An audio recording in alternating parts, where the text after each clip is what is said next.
ಆಗಮನ ಪಡೆದರು.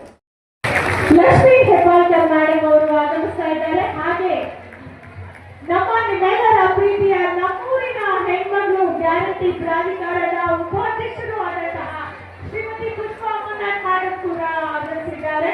ಮತ್ತೊಮ್ಮೆ ಜೋರಾದ ಚಪ್ಪಾಳೆಯೊಂದಿಗೆ ನಾವು ಅವರನ್ನ ಎಲ್ಲರನ್ನು ಸ್ವಾಗತಿಸೋಣ. ಲತಾ, ನಾನು, ಸುಶೀಲ ಕೆಲವರೆಲ್ಲ ನಾವು ಇದ್ವಿ. ಬಹಳ ಅತ್ಯುತ್ತಮವಾದ ಒಂದು ಕೆಲಸ.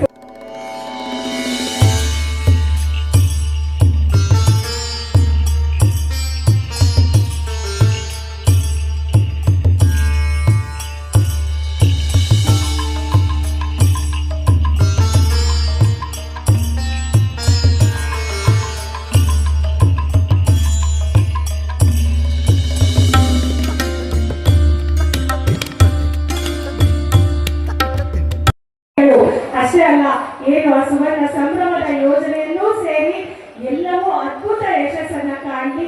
ಅವರ ಕನಸು ನನಸಾದ್ರೆ ನಮ್ಮ ಬದುಕು ಬಂಗಾರ ಆಗುತ್ತೆ. ಹಾಗಾಗಿ ನೀವೆಲ್ಲರೂ ಹೀಗೆ ಅವರಿಗೆ ಆ ಯಶಸ್ಸಿನ ಒಂದು ಜೋರಾದ ಚಪ್ಪಾಳೆಯನ್ನ ಮುಂಗಡವಾಗಿ ನೀಡಬೇಕಂತ ನಾನು ಕೇಳ್ಕೊಳ್ತಾ ಇದ್ದೀನಿ. ನಮ್ಮ ಕಾರ್ಯಕ್ರಮದಲ್ಲಿ ಉಪಸ್ಥಿತರಿರುವಂತಹ ಮಹಿಳಾ ದಸರಾ ಸಮಿತಿಯ ಅಧ್ಯಕ್ಷರು ಆದಂತಹ ಮಲ್ಲಿಗೆ, ಹಾಗೆ ಈ ಪಂಚ ಗ್ಯಾರಂಟಿಗಳ ಬಗ್ಗೆ ನಾನು ಲಕ್ಷ್ಮೀ ಮೇಡಮ್ ಅವ್ರನ್ನ ಎಷ್ಟು ನೆನಪಿಸ್ಕೊಳ್ತೀವೋ, ಅವರಿಗೆ ನಾವು ಎಷ್ಟು ಕೃತಜ್ಞತೆಯನ್ನ ಅರ್ಪಿಸ್ತೀವೋ ಅಷ್ಟೇ ನಾವು ಮತ್ತೊಬ್ಬರನ್ನ ನೆನಪಿಸ್ಕೊಳ್ಳಬೇಕು.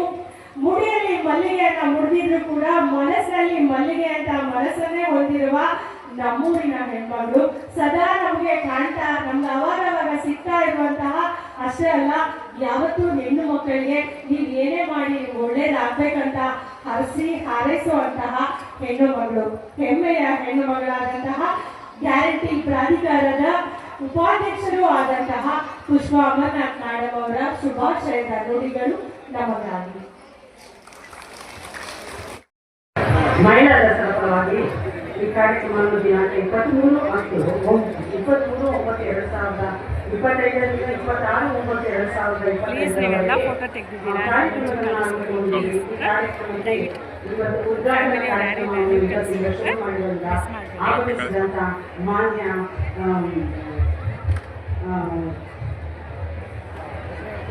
ಮಂತ್ರಿಯವರಾದಂಥ ಶ್ರೀಮತಿ ಲಕ್ಷ್ಮೀ ಹೆಬ್ಬಾಳ್ಕರ್ ಅವರಿಗೂ ನಮಸ್ಕರಿಸಿ ವಂದಿಸುತ್ತೇನೆ. ಸ್ವಾಗತ ನನಗೆ ಮಿಸ್ಟೇಕಾಗಿದೆ.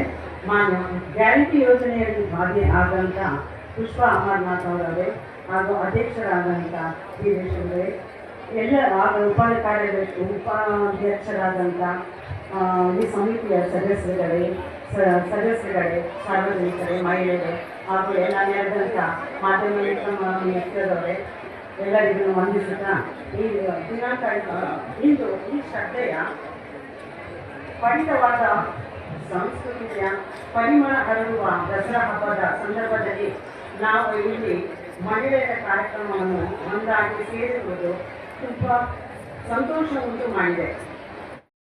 ಎಲ್ಲರೆಲ್ಲ ನಿಂತ್ಕೊಂಡು ಮಾತಾಡ್ತೀನಿ, ತಾವು ಪರ್ಮಿಷನ್ ಕೊಡಿ. ನಲ್ಲಿಂದ್ರೆ ಇಲ್ಲಿ ನೀವು ಒಟ್ಟು ಹಾಕ್ಬಿಟ್ಟು ಇವತ್ತು ತಾಯಿ ಚಾಮುಂಡೇಶ್ವರಿಯನ್ನ ನಾವೆಲ್ಲರೂ ಕೂಡ ಭಕ್ತಿಯಿಂದ ಶ್ರದ್ಧೆಯಿಂದ ಆರಾಧನೆ ಮಾಡ್ತಕ್ಕಂಥ ನವರಾತ್ರಿಯ ದಿನ, ಎರಡನೇ ದಿನ ಇವತ್ತು. ನಿನ್ನೆ ಒಬ್ಬ ಮಹಿಳೆ ಉದ್ಘಾಟನೆಯನ್ನ ನಮ್ಮ ನಾಡ ಹಬ್ಬ ದಸರಾವನ್ನ ಮಾಡಿರುವಂಥದ್ದು ಇವತ್ತು ನಮ್ಮೆಲ್ಲರಿಗೂ ಕೂಡ ನಾವೇ ಆ ನಾಡ ಹಬ್ಬ ದಸರಾವನ್ನ ಉದ್ಘಾಟನೆ ಮಾಡಿದ್ವೇನೋ ಅನ್ನೋ ಒಂದು ಮನಸ್ಥಿತಿ ನನಗೆ ಮತ್ತು ನಿಮಗೆ ಸಿಕ್ಕಿದೆ ಅಂತ ನಾನು ಭಾವಿಸ್ತೀನಿ. ಹಾಗೆಯೇ ಇವತ್ತು ಮೊದಲನೇ ದಿನ ನಾಡ ಹಬ್ಬ ದಸರಾವನ್ನ ಒಬ್ಬ ಮಹಿಳೆ ನಮ್ಮ ರಾಜ್ಯದಲ್ಲಿ ಉದ್ಘಾಟನೆ ಮಾಡಿದ್ರು. ಎರಡನೇ ದಿನ ಮಹಿಳಾ ದಸರಾ ಉದ್ಘಾಟನೆ ಯಾರ ಕೈಯಿಂದ? ಇನ್ನೋರ್ವ ದೇವಿಯ ಹೆಸರನ್ನ ಇಟ್ಕೊಂಡಿರ್ತಕ್ಕಂಥ ಲಕ್ಷ್ಮೀ ದೇವಿಯಿಂದಲೇ ಇವತ್ತು ಮಹಿಳಾ ದಸರಾ ಉದ್ಘಾಟನೆ ಆಗ್ತಾ ಇದೆ. ಬಹುಶಃ ಮೈಸೂರು ದಸರಾದಲ್ಲಿ ಮಹಿಳೆಯರಿಗೆ ಇರ್ತಕ್ಕಂಥ ಒಂದು ವಿಶೇಷವಾದಂಥ ಒಂದು ಕಾಳಜಿ, ಪ್ರೀತಿ, ಅವರ ಒಂದು ಸ್ಥಾನಮಾನ ಬಹಳಷ್ಟು ದೊಡ್ಡದು. ಇವತ್ತು ಮಹಿಳಾ ದಸರಾದಲ್ಲಿ ನಿಜಕ್ಕೂ ಕೂಡ ಅವ್ರು ಬಂದು ಉದ್ಘಾಟನೆ ನಡೆಸ್ಕೊಟ್ಟು, ಕಳೆದ ಬಾರಿ ಅವರು ಬರ್ಲಿಕ್ಕಾಗಲಿಲ್ಲ, ನಾವು ಕಾಯ್ತಾ ಇದ್ವಿ ತಾವೇ ಬಂದು ಉದ್ಘಾಟನೆ ಮಾಡ್ತೀರ ಅಂತೇಳಿ. ಇವತ್ತು ಉದ್ಘಾಟನೆಯನ್ನ ಮಾಡಿಕೊಟ್ಟಿದ್ದಾರೆ. ಅವ್ರಿಗೆ ನಾನು ಮೈಸೂರಿನ ಎಲ್ಲ ನನ್ನ ಹೆಣ್ಮಕ್ಳ ತಾಯಂದಿರ, ಅಕ್ಕ ತಂಗಿಯರ ಪರವಾಗಿ ನಾನೊಬ್ಬ ಮಹಿಳಾ ಕಾಂಗ್ರೆಸ್ ಅಂತಾನೆ ಬರ್ತದೆ ನನ್ನ ಬಾಯಿಗೆ, ಮಹಿಳಾ ಕಾಂಗ್ರೆಸ್ ಅಲ್ಲಿ ಇದ್ರಿಂದ ಸ್ವಲ್ಪ ಎಲ್ಲರೂ ಮಹಿಳೆಯರಂದ್ರೆ ಗದ್ದ ಜಾಸ್ತಿ, ಧ್ವನಿ ಜಾಸ್ತಿ, ಮಾತಾಡೋದು ಜಾಸ್ತಿ. ಓ ನೀನು ಕೆಂಪಿಸ್ತೀರೆ, ನೀನು ಕೆಂಪಿಸ್ತೀರೆ. ಎರಡನೇ ದಿನ ಯಾಕೋ ನಮ್ಮ ಲಕ್ಷ್ಮಿ ಅಕ್ಕ ಇವತ್ತು ಕೆಂಪಿಸ್ತೀರೆ ಹುಟ್ಟಿಲ್ಲ, ಪುಷ್ಪ ಅಕ್ಕ ಹುಟ್ಟಿದ್ದಾಳೆ, ಇದೇ ತಾನೇ ಮಾತು, ಬೇರೆ ಏನಾದ್ರು. 2 ನಿಮಿಷ. ಇವತ್ತು ವಿಶ್ವವಿಖ್ಯಾತ ಮೈಸೂರು ದಸರಾ ಹಬ್ಬದ ಅಂಗವಾಗಿ ಮಹಿಳಾ ದಸರಾವನ್ನ ಉದ್ಘಾಟನೆ ಮಾಡಲಿಕ್ಕೆ ಅತ್ಯಂತ ಅಭಿಮಾನದಿಂದ ಇವತ್ತು ಮೈಸೂರಿಗೆ ಬಂದಿದ್ದೇನೆ. ಮೊದಲನೇದಾಗಿ ತಮ್ಮೆಲ್ಲರಿಗೂ ದಸರಾ ಹಬ್ಬದ ಹಾರ್ದಿಕ ಶುಭಾಶಯಗಳು. ಬಹುಶಃ ಒಂದು 5 ನಿಮಿಷ ಎಲ್ಲರೂ ಸೈಲೆಂಟ್ ಆಗಿ ಇರ್ತೀರಿ ಅಂತ ನಂಬಿದ್ದೀನಿ. ಯಾರು ಮಾತಾಡೋದಿಲ್ಲ. ಒಂದು 5 ನಿಮಿಷ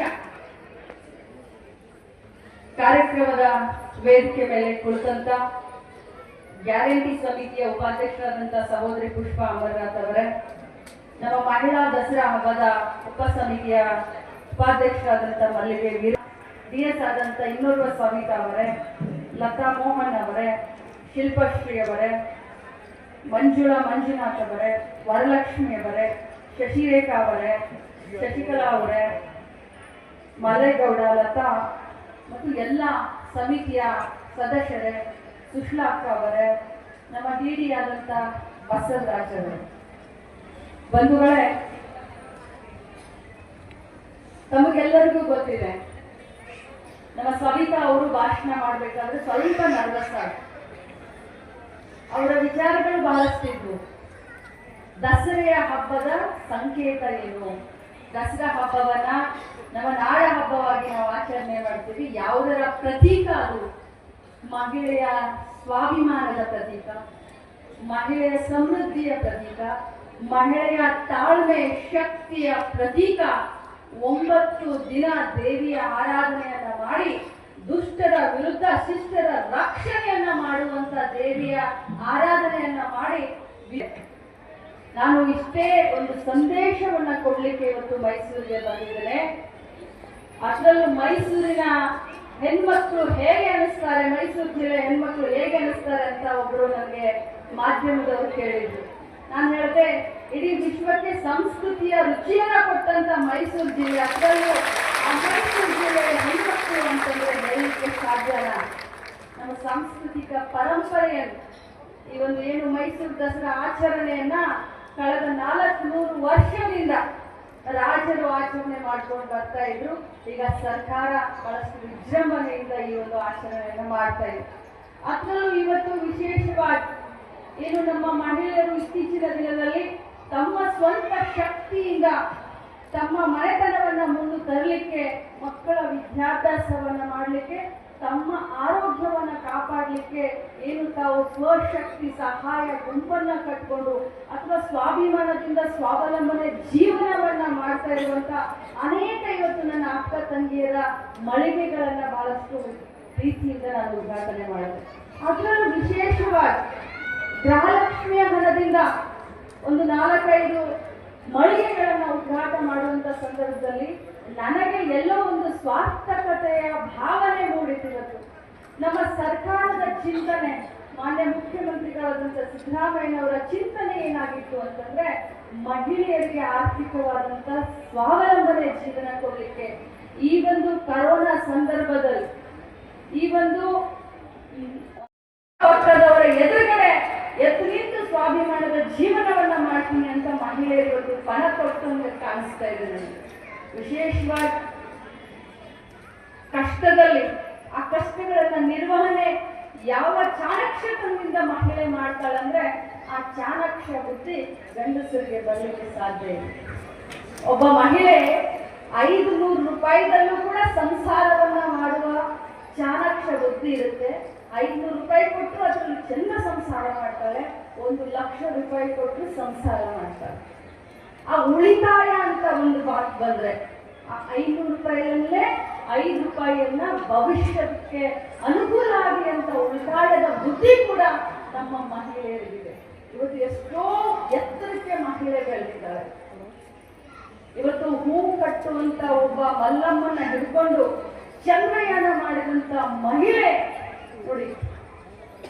ನಮ್ಮ ದೇಶದಲ್ಲಿ ನಾವೇನೇನು ಇತಿಹಾಸದಲ್ಲಿ ಓದಿದ್ದೀವಿ, ಇತಿಹಾಸದಲ್ಲಿ ಕೇಳಿದ್ದೀವಿ, ಸತಿ ಸಹಗಮನ ಪದ್ಧತಿ.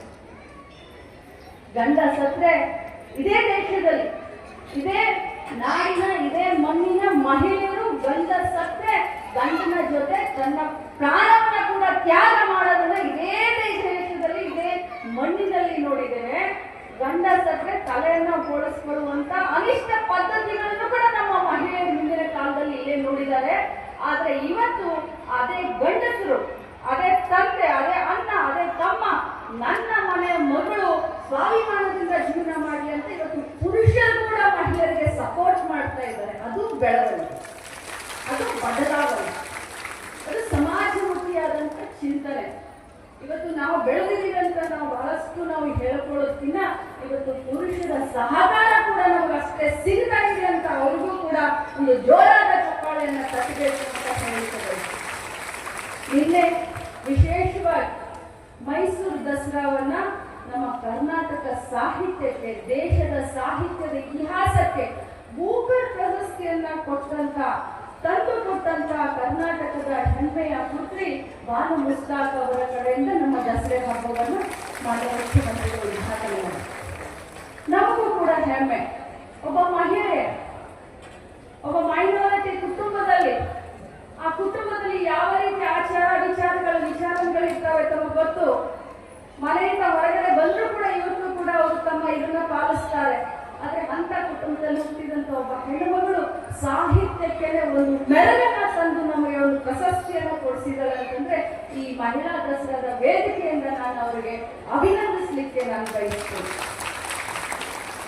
ಬಂಧುಗಳೇ, ನಮ್ಮ ಸರ್ಕಾರದ ಚಿಂತನೆ, ನಮ್ಮ ಮುಖ್ಯ ಉದ್ದೇಶ ದುಡಿಯುವ ಕೈಗೆ ಕೆಲಸವನ್ನ ಕೊಡಬೇಕು. ಪ್ರಾಮಾಣಿಕವಾಗಿ ಮಹಿಳೆಯರಿಗೆ ಆರ್ಥಿಕ ಸ್ವಾವಲಂಬನೆಯನ್ನು ಕೊಡಬೇಕು. ಇವತ್ತಿಗೆ ನಮ್ಮ ICDS ಕಾರ್ಯಕ್ರಮ ಅಂತ ಹೇಳ್ತೀವಿ, ಮಹಿಳಾ ಮತ್ತು ಮಕ್ಕಳ ಕಲ್ಯಾಣ ಇಲಾಖೆಯಿಂದ ಅಂಗನವಾಡಿಗಳು ಪ್ರಾರಂಭವಾಗಿ ಬರುವಂತ ಅಕ್ಟೋಬರ್ 2ನೇ ತಾರೀಕಿಗೆ 50 ವರ್ಷ ಸುವರ್ಣ ಸಂಭ್ರಮ ಮಹೋತ್ಸವವನ್ನು ಆಚರಣೆ ಮಾಡಕ್ಕೆ ನಾವೆಲ್ಲ ತಯಾರಿಯನ್ನ ಮಾಡ್ಕೊಳ್ತಾ ಇದ್ವಿ. ಬಹಳ ದೊಡ್ಡ ಪ್ರಮಾಣದಲ್ಲಿ ನನ್ನ ಅಂಗನವಾಡಿಯ ಕಾರ್ಯಕರ್ತರು, ಸಹಾಯಕಿಯರನ್ನ ಕರ್ಕೊಂಡು ಈ ಒಂದು ಸುವರ್ಣ ಮಹೋತ್ಸವದ ಚಿಂತನೆಯನ್ನ ನಾನು ಮಾಡ್ತಾ ಇದ್ದೀನಿ. ತಮ್ಗೆಲ್ಲರಿಗೂ ಹೇಳಲಿಕ್ಕೆ ಬಯಸ್ತೇನೆ, ವಿಶೇಷವಾಗಿ LKG UKGಯನ್ನ ಅಂಗನವಾಡಿಗೆ ತೆಗೆದುಕೊಂಡು ಬಂದು ಗೌರ್ಮೆಂಟ್ ಮಾಂಟೆಸರಿಗಳನ್ನ ಮಾಡುವುದರ ಮುಖಾಂತರ ಆ ಅಂಗನವಾಡಿಯ ಪರಿಕಲ್ಪನೆಗೆ ಇನ್ನೊಂದು ಮುಂದಿನ ಹೆಜ್ಜೆ, ಮುಂದಿನ ಸ್ಟೇಜ್ಗೆ ತೆಗೆದುಕೊಂಡು ಹೋಗುವಂತ ಪ್ರಯತ್ನವನ್ನ ನಾನು ಮಾಡ್ತಾ ಇದ್ದೇನೆ. ಅದಕ್ಕೆ ತಮ್ಮೆಲ್ಲರ ಸಹಕಾರ. ಇಲ್ಲಿ ವಿಶೇಷವಾಗಿ ಗೃಹಲಕ್ಷ್ಮಿ ಸಂಘಗಳನ್ನ ಸ್ಥಾಪನೆ ಮಾಡ್ತೇವೆ. ನಮ್ಮ ಮಹಿಳೆಯರಿಗೆಲ್ಲರಿಗೂ ಗೊತ್ತಿರಬಹುದು, ನಾವು ಮಹಿಳಾ ಅಭಿವೃದ್ಧಿ ನಿಗಮದಿಂದ ಉದ್ಯೋಗಿನಿ ಅನ್ನುವಂಥ ಯೋಜನೆಯನ್ನು ನಾವು ಕೊಟ್ರೆ 1,00,000 ರೂಪಾಯಿಯನ್ನ ಬಿಡುಗಡೆ ಮಾಡಲಿಕ್ಕೆ ಬ್ಯಾಂಕ್ನವರು 1 ವರ್ಷ ನಮ್ಮ ಮಹಿಳೆಯರನ್ನ ಅಲ್ದಾಡಿಸ್ತಾರೆ. ಈ ಡಾಕ್ಯುಮೆಂಟ್ಸ್ ಇಲ್ಲ, ಆ ಡಾಕ್ಯುಮೆಂಟ್ಸ್ ಇಲ್ಲ ಅಂತ ಹೇಳಿ. ಅದಕ್ಕೆ ನಾನೇನು ವಿಚಾರ ಮಾಡಿದ್ದೀನಿ ಅಂತಂದ್ರೆ, ಕಲೆಕ್ಟ್ ಮಾಡಿ 6 ತಿಂಗಳು 200 ರೂಪಾಯಿಯನ್ನ ಅವರು ಬ್ಯಾಂಕ್ ಮುಖಾಂತರ ಅವರ ಅಕೌಂಟ್ಗೆ ಕ್ಯಾಶ್ಲೆಸ್ ಟ್ರಾನ್ಸಾಕ್ಷನ್, ಯಾರು ಕೈಯಲ್ಲಿ ದುಡ್ಡ ಕೊಡದೆ ನೇರವಾಗಿ ತಮ್ಮ ಬ್ಯಾಂಕ್ ಅಕೌಂಟ್ಗೆ 200 ರೂಪಾಯಿ 6 ತಿಂಗಳು ಪ್ರತಿ ತಿಂಗಳು 200 ರೂಪಾಯಿ ಠೇವಣಿಯನ್ನು ಇಟ್ಕೊಂಡು ಹೋಗಿ ಆ ಹಣದಿಂದ ನನ್ನ ಗೃಹಲಕ್ಷ್ಮಿಗಳಿಗೆ 5 ಲಕ್ಷನೋ 10 ಲಕ್ಷನೋ 50 ಲಕ್ಷದವರೆಗೆ ಕಡಿಮೆ ಬಡ್ಡಿ ಹಣದಲ್ಲಿ, ಕಡಿಮೆ ಬಡ್ಡಿ ದರದಲ್ಲಿ ಅವರಿಗೆ ಲೋನ್ ಕೊಡುವಂತ ವ್ಯವಸ್ಥೆಯನ್ನ, ವಿಶ್ವದ ಅತಿ ದೊಡ್ಡ ಒಂದು ವ್ಯವಸ್ಥೆಯನ್ನ ಹಾಕಲಿಕ್ಕೆ ಮಹಿಳಾ ಮತ್ತು ಮಕ್ಕಳ ಕಲ್ಯಾಣ ಇಲಾಖೆ ಚಿಂತನೆಯನ್ನ ನಡೆಸಿದೆ. ಇದೇ ಬರುವಂತ ಸುವರ್ಣ ಸಂಭ್ರಮದಲ್ಲಿ ಈ ಒಂದು ಗೃಹಲಕ್ಷ್ಮಿಯ ಸಂಘದ ಈ ಒಂದು ಪರಿಕಲ್ಪನೆ ಕೂಡ ನಾವು ಚಾಲನೆಯನ್ನ ಕೊಡ್ತೀವಿ ಅಂತ ಈ ಸಂದರ್ಭದಲ್ಲಿ ಹೇಳ್ತಾ